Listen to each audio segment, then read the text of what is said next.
All right, buckle up, everybody, because today we're going deep into the world of extreme sports. Oh, You guys yeah. have sent in so many cool articles and notes on these crazy, like, death-defying feats. Yeah. Our mission today is to break down the science, the how, and the why behind all of Right. it. Like, how do they make these seemingly impossible stunts, like, actually work? Well, one of the most fascinating things about extreme sports is that it's not just a bunch of adrenaline junkies just, being reckless. Right. They're really pushing the boundaries of what humans can do. And a lot of times it comes down to like a deep understanding of physics and physiology. Really? So there's, like, actual science involved in this? Oh, yeah, Okay, absolutely. color me intrigued. So Yeah. from base jumping off cliffs that honestly make my stomach drop just thinking about it, to riding waves that are taller than buildings, I always wonder, how is that even possible? That's the beauty of it. We're going to uncover those secrets today. And I think a perfect place to start is with a sport that really captures that blend of, like, courage and scientific understanding. Okay. Wingsuit flying. Ah, wingsuit flying. The closest humans can get to actually soaring like birds? Yeah. I mean, I've always been so fascinated by those videos, like the people launching themselves off of mountains, Oh, yeah. gliding through the air. It's incredible. It looks like pure freedom. Mm-hmm. But, like, part of my brain is just screaming, how? How do they stay aloft? Is it just like a super durable squirrel suit? What's the deal? It's definitely more than just a fancy suit. These athletes are basically like piloting their bodies through the air. Oh, They're wow. using the principles of aerodynamics, and that's what's giving them that edge.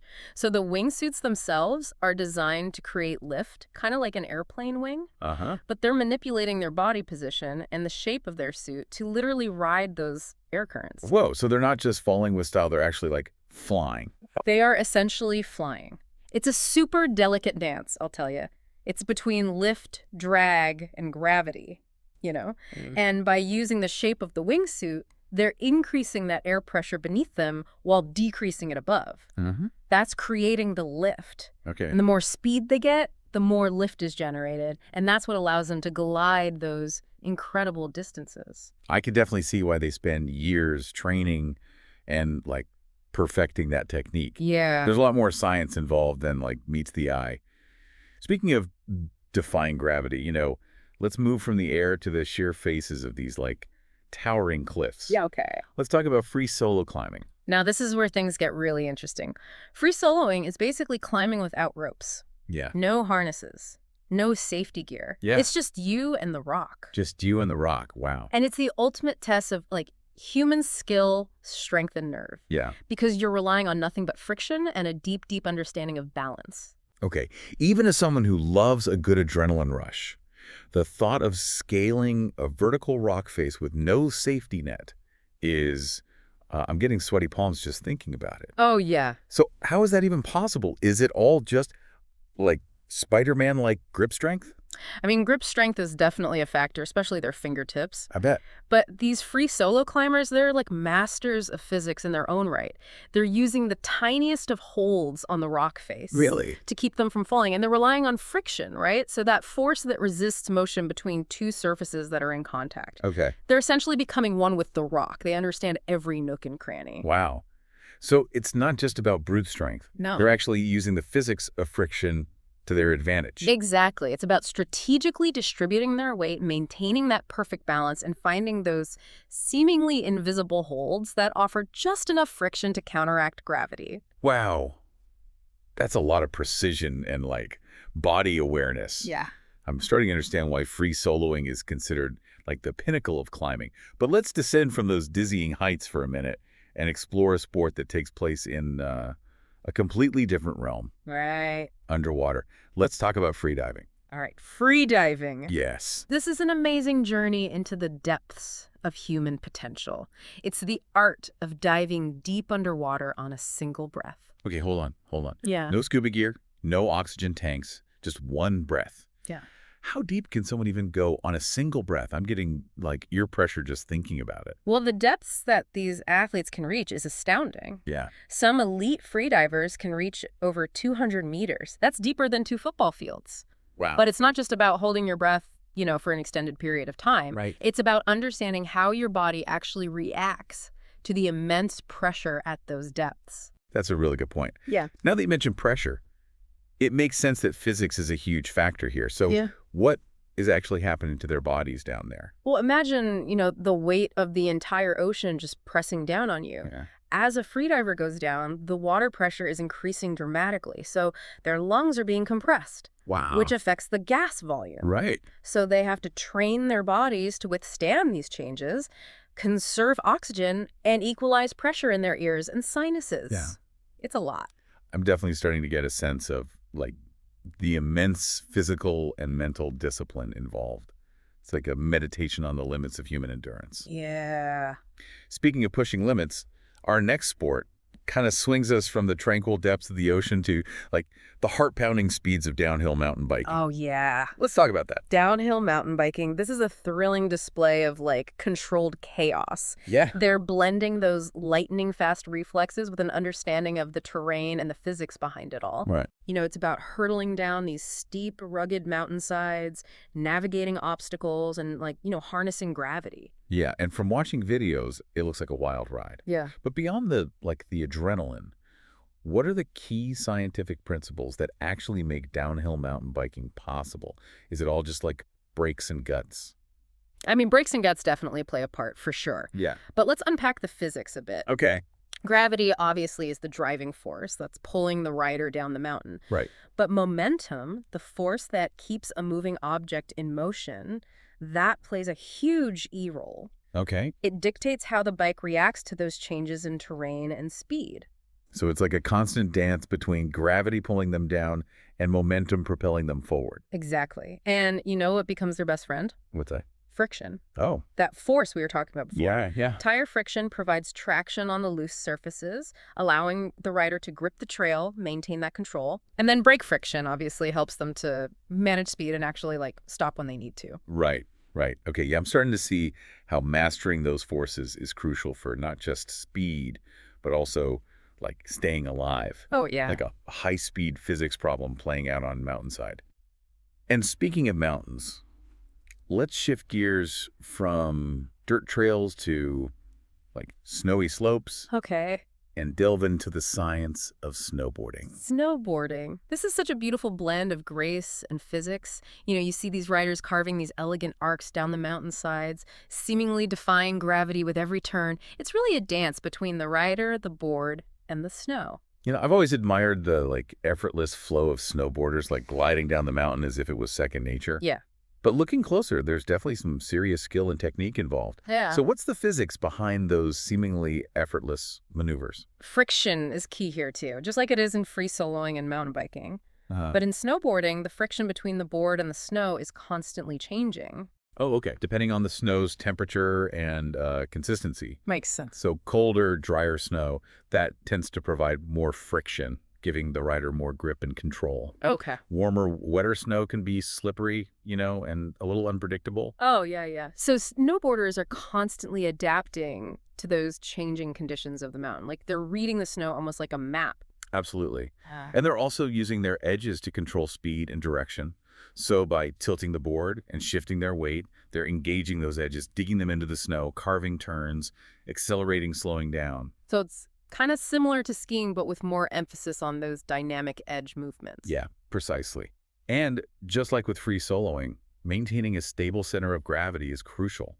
So snowboarders are constantly adjusting their body position to stay balanced, stay in control. They really become extensions of their boards, working in harmony with the forces at play. That's amazing.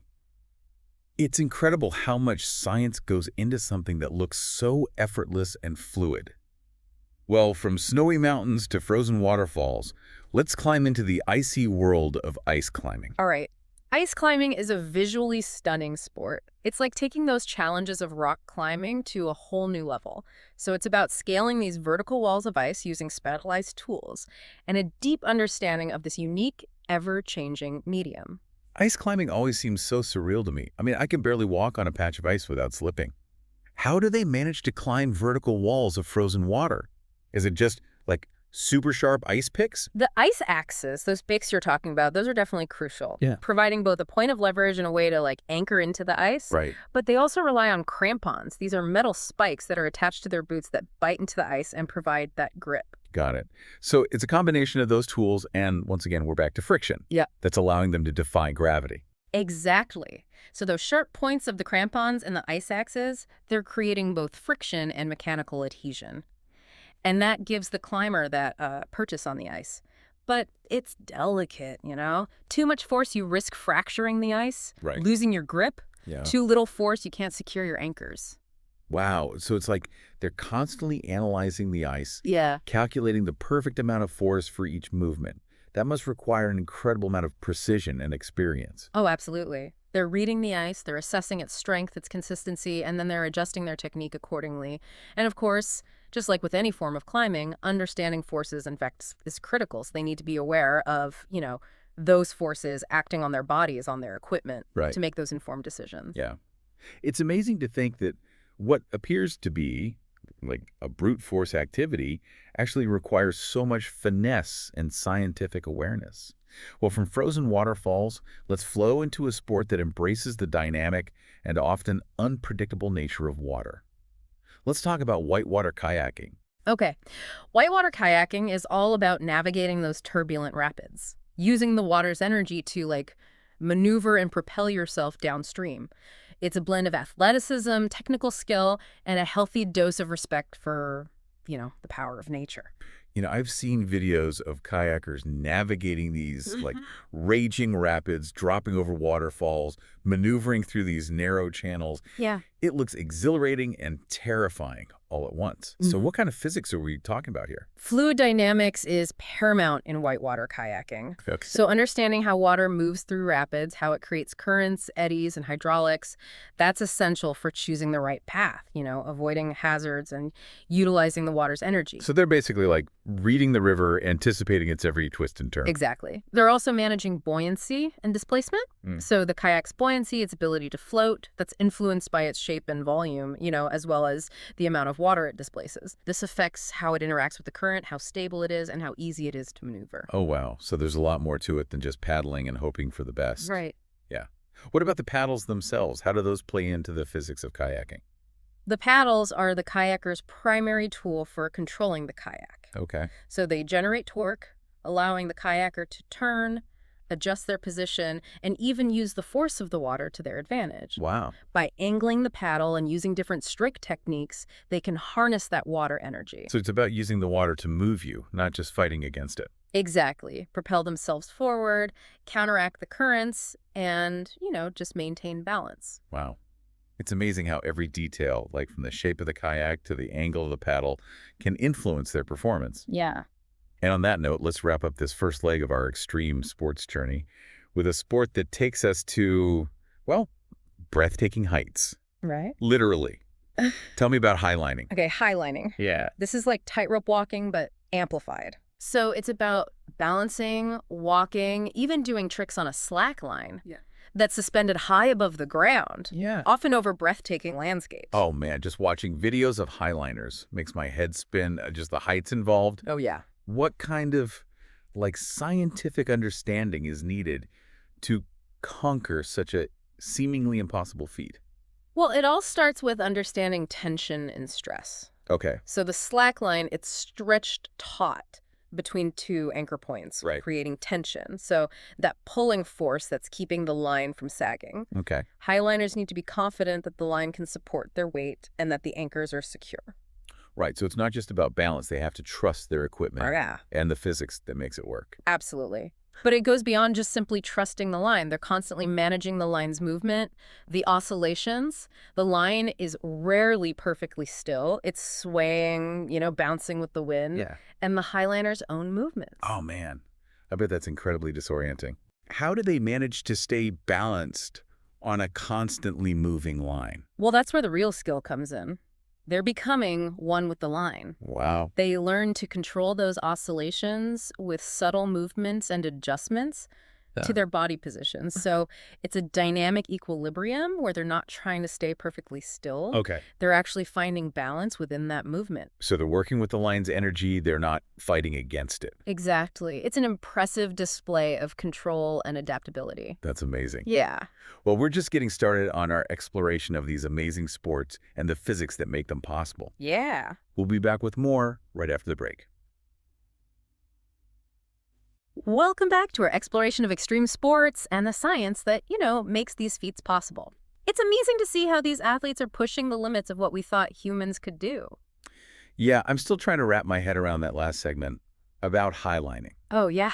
I mean, the idea of finding balance on a constantly moving line hundreds of feet in the air. Yeah. That's just mind-blowing to me. It's pretty incredible. Really highlights the focus and control these athletes have. Oh, it's a perfect example of how, understanding the physics can transform something that seems impossible into a calculated performance. And that same principle applies to our next extreme sport, base jumping. Okay, base jumping. This one always gets my heart racing. Like leaping from fixed objects, buildings, antennas, bridges, cliffs with just a parachute. Yeah. Talking about leap of faith. What compels someone to take on that kind of risk? Is it pure adrenaline, or is there something more to it? The adrenaline rush is definitely there, no doubt. But base jumpers, they're not just reckless daredevils. They plan each jump so meticulously, considering things like wind conditions, altitude, proximity to obstacles. It's a calculated risk based on a deep understanding of physics, particularly free fall and aerodynamics. So it's not just about jumping and hoping for the best. No, we're not all. There's actual science involved. Oh, yeah. Base jumping, it's basically a high-stakes physics problem playing out in real time. These athletes have to calculate their free fall trajectory, factor in wind resistance, precisely time their parachute deployment to make sure they land safely.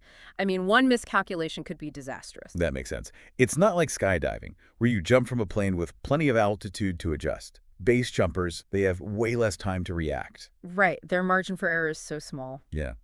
So what are they calculating specifically? Like, what are the factors involved? Well, imagine yourself standing on the edge of a cliff, ready to jump. The moment you jump, gravity takes over, pulling you downwards, and you're accelerating. And this is where understanding terminal velocity becomes so crucial. Terminal velocity, that's the maximum speed an object can reach during free fall, right? Yeah, where the force of gravity pulling you down is balanced by the air resistance pushing back up. Right. So base jumpers have to factor in their body position, the air density, to figure out their terminal velocity. And then they use this to calculate how long they'll be in free fall and at what point they need to open that parachute, slow their descent enough to land safely. So it's a delicate balance between gravity, air resistance, and, the timing of that parachute deployment. Exactly. It's sounding like base jumping is as much about mental calculation as it is about physical courage. You got it. That mental fortitude is so important. They're constantly assessing risk, calculating variables, making split-second decisions while they're hurtling towards the ground. It's a testament to how resilient humans can be, the power of the mind, to conquer fear and use the forces of nature. Speaking of harnessing forces, let's head to the ocean, where athletes ride waves that seem to defy the laws of physics. Right. Let's talk about big wave surfing. Big wave surfing. It's a spectacle of both power and grace, where surfers are tackling these monstrous walls of water. We're talking over 60 feet high. It demands a real understanding of how waves work, impeccable timing, and an almost superhuman ability to balance in all that turbulence. I can barely stay upright on a surfboard in calm water, let alone ride a wave the size of a small building. Oh, yeah.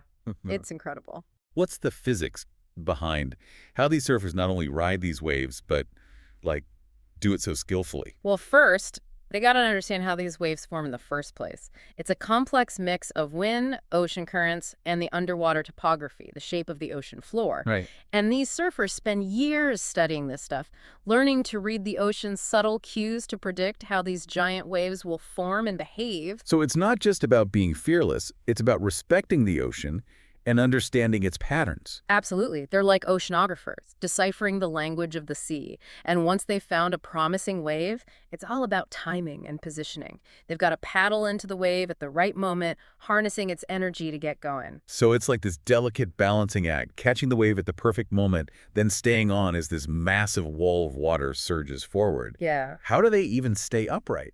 Well, it's a combination of skill, experience, and physics, of course. Yeah. As the wave picks them up, they engage their leg muscles to keep a low center of gravity, adjust their weight to counteract the wave's force, and stay balanced. Wow. It's like a dance. They're constantly adapting to the wave's rhythm. It's incredible how they find stability in such a chaotic environment. It's like they become part of the wave, flowing with its energy. That's a great way to put it. And it's not just about staying balanced. They're using their body weight and the angle of the board to steer, carving these graceful lines across the wave.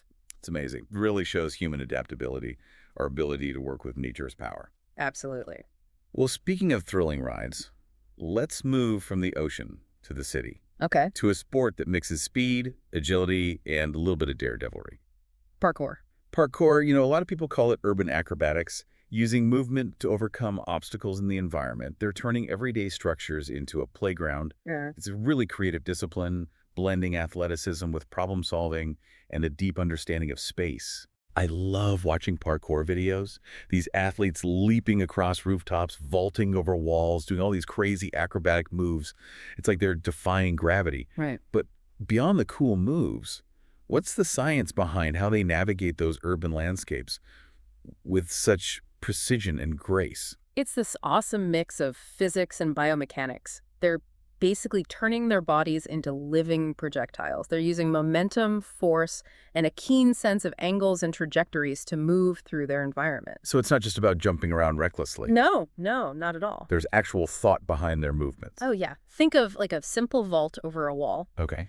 They approach the obstacle at a calculated speed, using momentum to propel themselves upwards, and then they use their hands to push off the wall, directing their body over it in this smooth, controlled motion. So they're working with their momentum, using the environment to their advantage, like they're turning the city into a physics lab. Exactly. They're constantly sizing up their surroundings, calculating distances, adjusting their movements based on physics. They understand that every action has an equal and opposite reaction. Yeah. They use that knowledge to, manipulate their bodies and their surroundings to pull off these incredible feats. It's amazing how they combine athleticism, problem solving, and that scientific understanding, like a physics equation coming to life. Well, speaking of pushing boundaries, let's explore a sport that takes human flight to a whole new level.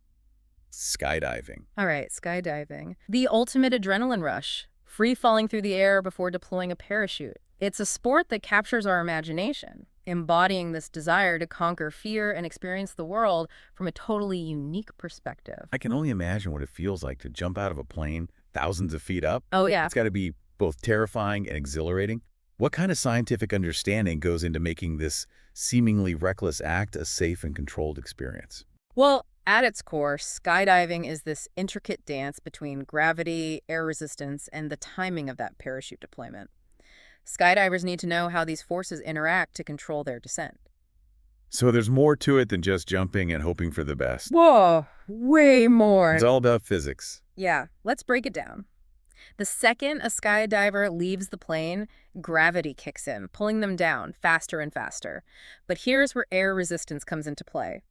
As they fall, they encounter more and more air resistance, which pushes back against their downward motion. So it's like a tug of war, with gravity pulling down and air resistance pushing back up. Exactly. And as the skydiver's speed increases, so does that air resistance. And eventually, they hit a point where the force of gravity and air resistance equal out, creating a constant speed, which is called terminal velocity. Right, I remember that from physics class. But the skydivers don't just fall straight down. They do flips, they maneuver in the air. Oh, yeah. How do they control their movements during that free fall? Well, that's where body positioning and aerodynamics come in. They can actually change their body shape, the angle of their limbs. Really? Yeah, to change their surface area and adjust how much air resistance they're hitting. This lets them control their speed, their direction, do spins, flips, even formations with other skydivers. Wow, so they're using their bodies like rudders to steer through the air. Precisely. They're basically flying their bodies, using physics and aerodynamics to manipulate the forces at play. It's pretty ingenious. It's amazing how they find control and even like artistry in such a chaotic environment. really shows what humans can do, how we adapt to the impossible. It's incredible, isn't it? And it's not just about the thrill. Skydiving requires intense focus, precision, a deep understanding of the science to make it work. These athletes are constantly calculating, assessing risk, making decisions on the fly, all to ensure their safety. Well, since we've explored skydiving, let's look at a variation that takes those aerial acrobatics to a whole new level. What about skateboarding? Okay, skateboarding.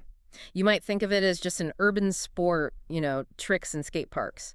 But it's got so many different disciplines. Street skating, vert ramp riding, downhill racing. It's this dynamic, creative activity that blends athleticism with a unique grasp of physics and spatial awareness. Growing up, I was always amazed by how skateboarders could seemingly defy gravity, effortlessly gliding across ramps, doing those crazy tricks. Oh, yeah. But there's obviously more to it than just balance. So what's the physics behind, like, a skateboarder grinding a rail or launching off a ramp? Well, it's this fascinating interplay of forces, momentum, and balance. Think of like a simple ollie. The ollie, that's the move where they pop the board up and kind of float for a second. I've always wondered how they do that. It's all about manipulating the board's center of gravity and using momentum and force. As the skater's approaching an obstacle, they crouch down, lowering their center of gravity. Then they slam their back foot down on the tail of the board, using the board's concave shape to create a snapping motion. And that upward force, combined with the rider's own upward momentum, lifts the board and the rider off the ground. So it's not just about jumping. They're using the board's shape and their movements to create upward momentum. Exactly. They're essentially turning their downward force into upward momentum, creating that illusion of defying gravity. And once they're in the air, they use their feet and body weight to control the board's rotation and level it out for a smooth landing. It's amazing how they control those forces with such precision. It really is. It's like they've cracked some secret physics code and translated it to movement. They've definitely mastered it. And that mastery goes beyond just ollies. Skateboarders use these same principles for more complex stuff, like grinding rails, launching off those vert ramps. Yeah, grinding rails, Yeah. sliding along a metal rail with the underside of their board. Right. How do they stay balanced on that and not wipe out? Well, it's a delicate balance of momentum, friction, and precision. As they approach the rail, they need a specific speed and angle. That way, their trucks, the axles that connect the wheels, can lock onto the rail. Oh, so they're not just going for it and hoping for the best. No, They're calculating their approach to control the grind. exactly. They're thinking about the rail's height, their speed, the angle of their approach to find the sweet spot for a smooth grind. And once they're on the rail, they keep their center of gravity low, adjust their weight to stay balanced. It's impressive how they can adapt to such a small, unforgiving surface, like a tightrope walker on wheels. It is pretty incredible. And then there's vert ramp riding, where they launch themselves into the air, doing all those spins and flips. Those vert ramps, those huge half pipes that seem to launch them into another dimension. It's wild to watch. How do they get that high and pull off those moves? It's all about using the ramp's curve to build speed and momentum. As the skater rides down the transition, that curved surface turns their downward motion into horizontal speed, launching them upwards when they hit the wall. So they're using the ramp's shape to transform their energy, basically slingshotting themselves into the air. Exactly. And once they're airborne, they use the same physics that skydivers use, adjusting their body position, the board's angle, to control their rotation and do all those crazy spins, flips, and grabs. It's a beautiful mix of athleticism and physics, showing how we can manipulate those natural forces. It really is. It's amazing how they can blend physics with artistry, turning a simple skateboard into a tool for aerial expression. That's what makes skateboarding so captivating. It encourages creativity, exploration, a deep connection with the physical world. It's this constant dialogue between the rider, the board, and the environment. Wow.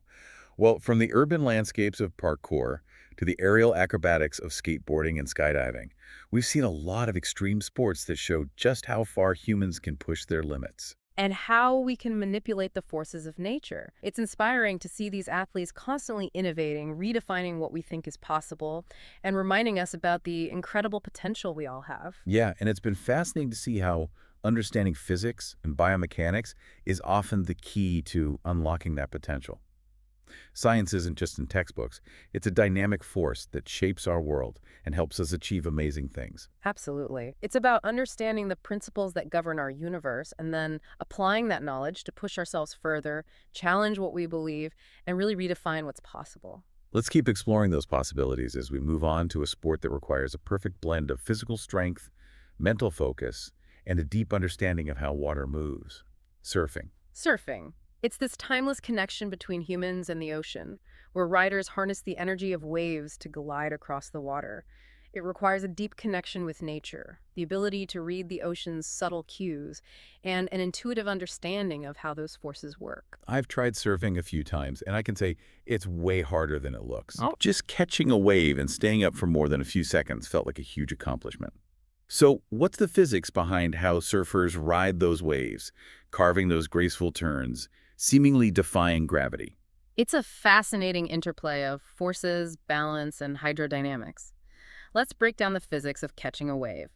First, as a wave approaches, surfers paddle to match its speed. Okay. And once they feel that wave lifting them, they pop up onto their feet, finding a balanced stance with a low center of gravity. So it's all about timing and positioning. Exactly, catching the wave at the right moment, finding that balance point, and once they're up and riding, the physics get even more interesting. As the wave breaks, it forms a sloping wall of water. Right. The surfer rides down that slope using gravity for speed, but it's not just a simple downhill slide. What else is going on? How do they steer and control their speed on such a unpredictable surface? Well, that's where the shape and design of the surfboard, combined with the surfer's technique, make all the difference.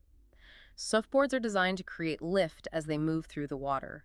The curved bottom of the board, called the rocker, helps it plane across the surface, reducing drag and letting the surfer keep their speed up. So it's similar to how an airplane wing creates lift. Exactly. And the surfer can steer and control speed by adjusting their weight and using their feet and body to tilt the board, engaging the rails, the edges of the board, to carve those turns. So it's like finding that sweet spot between going fast, staying stable, and being able to maneuver. Absolutely. Surfers are always reading the wave, anticipating its changes, and adjusting to stay ahead of it.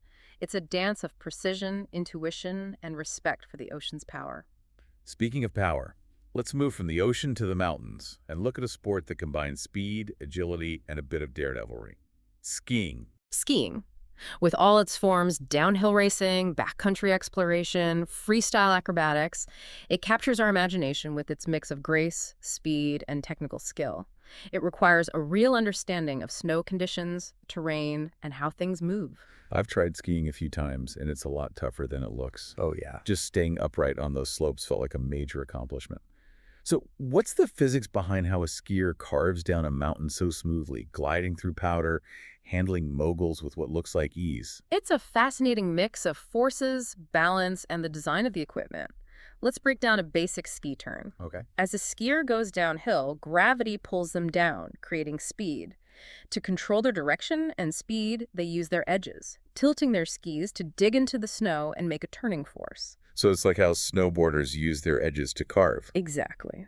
But with skiing, there are more things to consider. The length and shape of the skis, the stiffness of their boots, and their poles all play a role in how they maneuver and interact with the snow. So it's not just about leaning and hoping for the best. Definitely not. Skiers need to coordinate their movements really precisely, shifting their weight, using their core muscles, and using their poles for balance and to help them move forward. It's a total body workout that needs coordination, strength, and an understanding of those forces we keep talking about. It sounds like this delicate dance between balance, momentum, and precise movements. How do they adjust to different types of snow, like powder versus packed snow? That's where their knowledge of snow comes in. Different types of snow offer different amounts of resistance and grip. Powder, for instance, is light and fluffy, so they need to maintain speed and momentum to stay on top. Packed snow, on the other hand, gives them more grip, letting them carve tighter turns and pick up speed. So it's like they're reading the snow, adjusting their technique based on how it feels. Exactly. They're feeling the snow beneath them, anticipating how it's going to behave, and making subtle changes to their body position and weight distribution to stay in control. It's a testament to how adaptable they are, their connection to the environment. It's amazing how they find that harmony and flow in such a dynamic environment. Like watching a dance between humans and nature, with physics as the language. It really is. And that's the magic of skiing. It challenges our limits, makes us understand the forces that shape our world, and rewards us with that amazing sense of freedom and connection with nature. From the snowy slopes of skiing to the icy challenges of ice climbing, we've seen so many extreme sports that highlight what humans can do when they push their boundaries and adapt to difficult environments. It's inspiring to see how these athletes are always innovating, pushing those boundaries, and showing us what's possible. It reminds us of the incredible potential that's inside all of us. And it's been so cool to see how a deep understanding of physics and biomechanics can unlock that potential. It's a reminder that science isn't just something you learn in a classroom. It's this dynamic force that shapes the world and empowers us to do amazing things. Absolutely. It's about understanding the principles of our universe and using that knowledge to push ourselves, challenge what we think we know, and really change what we believe is possible. Well, let's keep exploring those possibilities. Let's shift gears to a sport that blends strength, balance, and a deep connection with nature. Rock climbing. All right, rock climbing. With its many forms, from traditional climbing on huge cliffs to bouldering on shorter, more technical routes, it's a sport that captures our imagination. It's a mix of physical prowess, mental focus, and problem-solving skills. I've tried indoor rock climbing a few times. Yeah, awesome workout, both physically and mentally. Oh, yeah. Finding those holds, figuring out the best way up, and having the guts to trust your grip, that was challenging, but so rewarding. Yeah. So what kind of physics is at play when a climber goes up a vertical rock face, seemingly defying gravity with every move? It's this fascinating mix of forces, balance, and technique. Rock climbing, at its heart, is about overcoming gravity's pull. We do that by using friction, leverage, and strategic body positioning. So it's not just about being super strong. Strength helps, but it's not the whole story. There's more to it than I thought. Yeah, brute strength will only get you so far. Rock climbers, they have to carefully analyze the rock face, looking for holds. Those are the cracks, bumps, and protrusions that give them grip. Right. And they plan their route based on those holds. They then use their hands and feet to push against those holds, creating friction, which works against gravity's pull. So it's like a giant puzzle where they're always looking for the best hand and footholds to create a path upwards. Exactly. They look for holds that have a good balance of size and texture. They also think about their position relative to their body, the direction they want to go. They also use their body weight in a smart way, shifting their center of gravity to keep their balance and maximize their leverage. Wow, that's a lot to think about while you're clinging to a rock face. It is. What about the equipment they use? How does that play into the physics of climbing?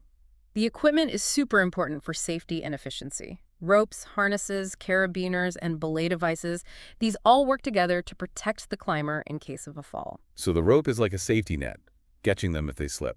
Exactly. But it's not just about passively relying on the rope. Climbers manage the rope as they go up, clipping it into carabiners that are attached to anchors in the rock. This creates checkpoints that limit how far they could fall if something happens. So they're not just climbing, they're creating a safety system as they climb. Precisely. And how they use their rope and belay devices can affect how efficiently they climb. By understanding the physics of pulleys and leverage, they can reduce the force they need to use, saving energy for those more challenging climbs. It's amazing how much strategy and technical knowledge goes into this sport. It's like athletics, problem solving, and physics all rolled into one. That's why rock climbing is so engaging. It challenges our limits, pushes us to understand those forces that shape our world, and rewards us with this incredible sense of accomplishment, a connection to nature. From the vertical challenges of rock climbing to the fluidity of surfing, we've seen a huge range of extreme sports that showcase what humans can achieve. We adapt to challenging environments.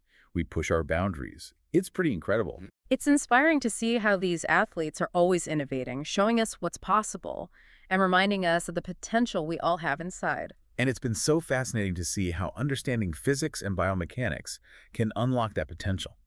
Science isn't just something you read in a book.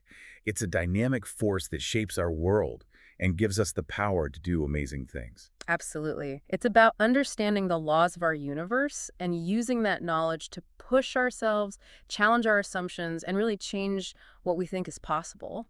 Let's keep exploring those possibilities as we dive into a sport that demands precision, balance, and a mastery of moving through water. Swimming. Swimming. Whether it's competitive racing, synchronized performance, or exploring open water, swimming captures our imagination with its grace, power, and technical skill. It requires a deep understanding of how water moves, how our bodies move, and how forces interact in a liquid environment. I've always admired how effortlessly competitive swimmers move through the water, Oh, yeah. cutting through it with such speed and precision. It's amazing. What's the physics behind how a swimmer propels themselves through the water, seemingly overcoming resistance with every stroke? It's a fascinating mix of forces, buoyancy, and technique. Let's break down a basic swim stroke. Okay. When a swimmer enters the water, they need to overcome gravity and stay buoyant, which is their ability to float. This is where body position and how much air they can hold in their lungs comes in. Okay. By taking a deep breath and keeping their bodies streamlined, they increase their volume and decrease their density, which makes them more buoyant. So it's about floating as well as moving forward. Exactly. And that's where the swim stroke comes in. Each stroke is this carefully planned series of arm and leg movements designed to propel the swimmer forward while reducing drag, the resistance created by the water. So it's not just about flailing around. There's a technique to maximize efficiency and speed. Absolutely. Every part of the stroke, from how the hand enters the water to the pull to the recovery, it's all designed to generate thrust, which pushes the swimmer forward while minimizing that drag. So it's like they're turning their bodies into human propellers, using physics to move through the water. That's a great way to put it. And it's not just brute strength. Competitive swimmers use their understanding of how fluids move to get an edge. They know that water creates resistance to movement. Right. By streamlining their body position and minimizing turbulence, they can reduce that drag and go faster. It's amazing how much science goes into something that looks so graceful and effortless, like watching a ballet in water. It really is, and that's what makes swimming so captivating. It's a sport that combines athleticism with an understanding of physics and how fluids move, challenging athletes to find harmony and efficiency in a constantly changing environment. Well, from the fluid dynamics of swimming to those calculated risks of base jumping, we've explored so many extreme sports that show what humans are capable of. We push limits, we adapt to tough environments. It's pretty amazing what we can do. It's truly inspiring to see how these athletes are always coming up with new things, pushing those boundaries further, and showing us what's possible. It reminds us of the incredible potential that we all have. And it's been so fascinating to see how understanding physics and biomechanics can help us tap into that potential. Science isn't just something you learn in school. It's this powerful force that shapes our world and gives us the ability to achieve incredible things. Absolutely. It's about understanding the rules of our universe and using that knowledge to push ourselves, challenge what we think we know, and really change what we believe is possible. Well, let's keep exploring those possibilities. Let's turn our attention to a sport that uses the power of the wind to move across the water. Windsurfing. Windsurfing. It's this awesome blend of sailing and surfing. It captures our imagination with its speed, its grace, and its connection to the elements. It demands a real understanding of wind patterns, how waves work, and how to use those natural forces to glide across the water. I've seen windsurfers zipping across the water with impressive speed and agility. Oh, yeah. I've always wondered how they harness the wind's power and maneuver so precisely. What's the physics behind how a windsurfer seemingly dances across the water, driven by the wind? It's a fascinating mix of aerodynamics, hydrodynamics, and balance. At its core, windsurfing is about capturing the wind's energy and turning it into forward motion.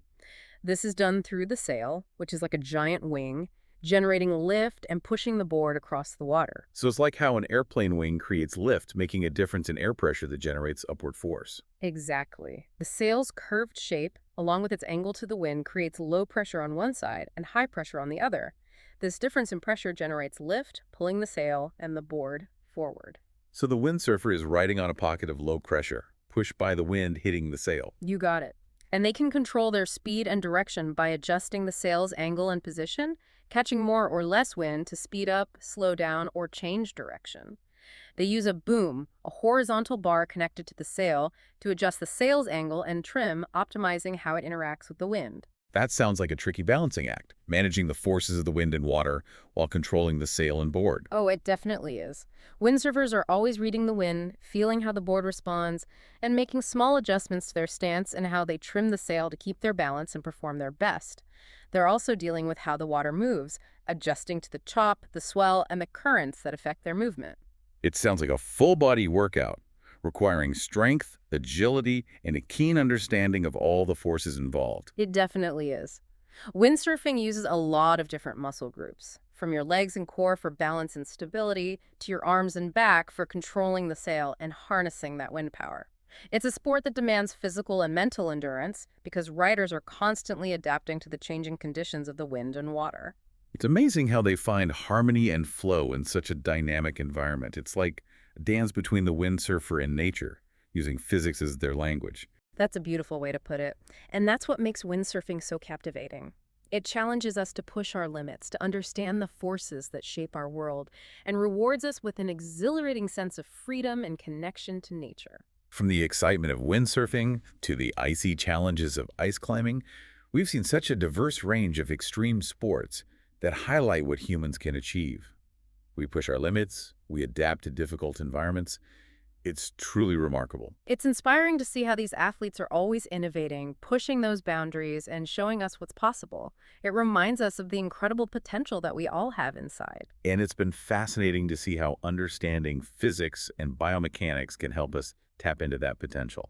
Science isn't just something you learn in school. It's a powerful force that shapes our world and gives us the ability to do amazing things. Absolutely. It's about understanding the laws of our universe and using that. It's about understanding the laws of our universe and using that knowledge to push ourselves, challenge what we think we know, and really change what we believe is possible. Well, let's keep exploring those possibilities. Let's turn our attention to a sport that demands precision, balance, and a mastery of moving through the air. Snowboarding. Snowboarding, a sport that embodies freedom and fluidity on those snow-covered slopes. It's this captivating blend of athleticism, artistry, and physics. From carving those graceful turns down pristine powder to launching off jumps and doing those gravity-defying tricks, snowboarders use this unique mix of technique and scientific principles to navigate the mountains. You know, I've always been curious about how snowboarders seem to defy gravity, Oh yeah, it's incredible. effortlessly gliding down those slopes and soaring through the air.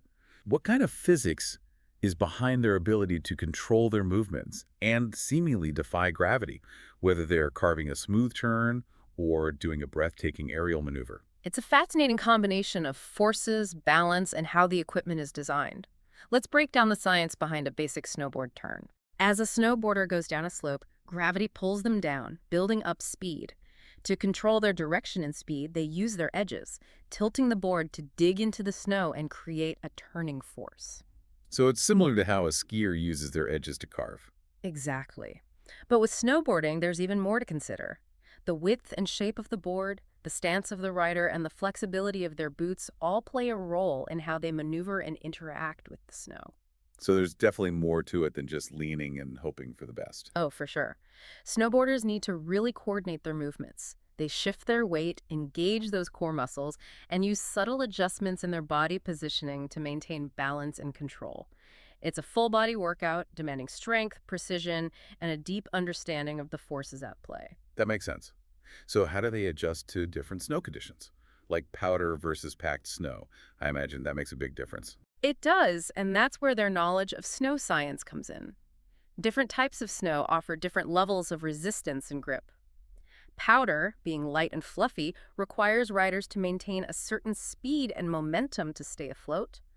Packed snow, on the other hand, offers more grip, allowing for tighter turns and faster speeds. It sounds like snowboarders are constantly reading the snow, adjusting their technique based on what they feel beneath their board. Exactly. They're feeling the snow, anticipating how it will behave, and making subtle adjustments to their body position and weight distribution to stay in control and optimize their performance. It's another great example of human adaptability and how connected we are to our environment. It's really beautiful, actually, like a dance between the snowboarder and the mountain, with physics as their shared language. I love that analogy. Well, we've covered a lot of ground in our deep dive into extreme sports, from the physics of free fall to the fluid dynamics of kayaking. It's been a real eye-opener, seeing how science isn't just something you learn in a textbook. It's a dynamic force that shapes our world and allows us to achieve incredible things. What a journey. It's been a pleasure exploring these amazing feats with you, and I hope we've inspired our listeners to look at the world with a little more curiosity, asking questions about the science behind everything we do. I know I have. What about you all? What other feats of human ingenuity and daring make you wonder, How is that even possible? Keep those questions coming. And remember, science is not just a collection of facts.